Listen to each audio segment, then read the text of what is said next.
pasal 27 ayat 1 yang berbunyi semua warga negara bersamaan kedudukannya di dalam hukum.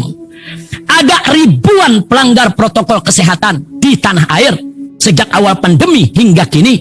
Bahkan banyak dilakukan oleh tokoh nasional, mulai dari artis hingga pejabat, tidak terkecuali menteri dan presiden. Akan tetapi waktu kita selama ini hanya habis dikuras untuk kriminalisasi pelanggaran prokes yang melibatkan terdakwa.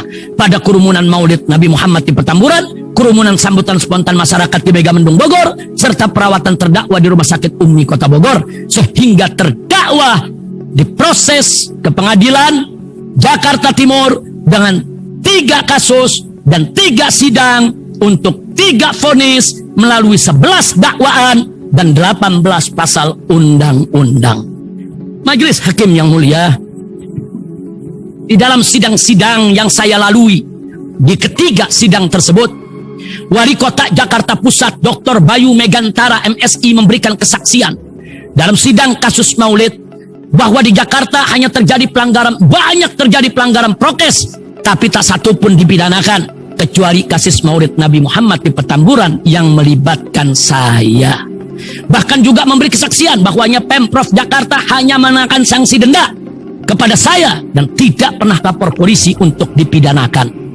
Dan Wali Kota Bogor Dr. Bima Arya dalam sidang kasus Rumah Sakit Umi juga memberikan kesaksian bahwa di Kota Bogor banyak terjadi pelanggaran prokes, tapi tak satu pun yang dipidanakan kecuali kasus Rumah Sakit Umi yang juga melibatkan saya. Bahkan juga memberi kesaksian bahwa dia dan stafnya tidak pernah melaporkan saya ke polisi, melainkan hanya melaporkan Rumah Sakit Umi. Serta Ketua Satpol PP Kabupaten Bogor Agus Ridalla dalam sidang kasus kerumunan Megamendung pun memberikan kesaksian bahwa di Kabupaten Bogor pun banyak terjadi pelanggaran prokes, tapi tak satu pun yang dipidanakan kecuali kasus kerumunan Megamendung yang pun melibatkan saya. Bahkan juga memberi kesaksian bahwa ia tidak pernah melaporkan saya ke polisi, melainkan yang dilaporkan hanya soal kerumunannya. Jadi jelas, ketiga kasus pelanggaran prokes itu memang dirancang untuk mempidanakan saya, mengkriminalisasi saya, sehingga tidak bisa dipungkiri bahwa itu semua adalah kriminalisasi dan sekaligus diskriminasi untuk memenuhi syahwat pelampiasan dendam politik oligarki.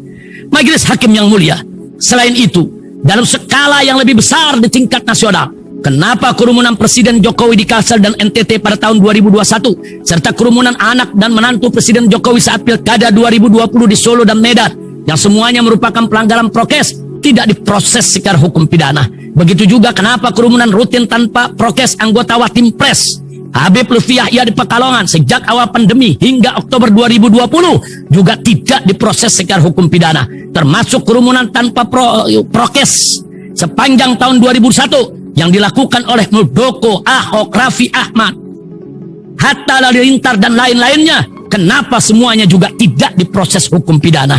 Dan yang terbaru adalah kerumunan Ancol yang dihadiri 39.000 orang tanpa prokes di hari kedua Lebaran tanggal 14 Mei 2021 akibat putusan pemerintah mudik dilarang tapi wisata dibuka. Dan kampanye wisata Menteri Pariwisata RI Sandiaga Uno dengan izin Dinas Pariwisata Pemprov DKI Jakarta, ini jelas-jelas pelanggaran prokes juga, kok tidak diproses secara hukum pidana. Para saksi ahli yang dihadirkan dalam sidang Maulid di Petamburan dan kasus kerumunan Megamendung antara lain Dr. Refli Harun, ahli tata negara dan administrasi negara, Dr. Abdul Khair Ramadan, ahli teori hukum pidana, Dr. Dian Andriawan, ahli hukum pidana, Dr. M. Nasir, ahli hukum kesehatan, dan Dr. Lutfi Hakim, ahli hukum pidana kesehatan. Semuanya sepakat dalam sidang ini memberikan pendapat bahwa diskriminasi hukum adalah pelanggaran terhadap konstitusi dan sekaligus merupakan ancaman bagi tatanan hukum. Dr. Lutfi Hakim sebagai ahli mediko legal dan sekaligus ahli hukum pidana kesesatan saat memaparkan perbedaan antara pemidanaan dan tujuan pemidanaan menyatakan jika di mana-mana sudah banyak pelanggaran prokes lalu hanya 1 atau 2 kasus saja yang dipidanakan, maka tujuan pemidanaan jadi sia-sia.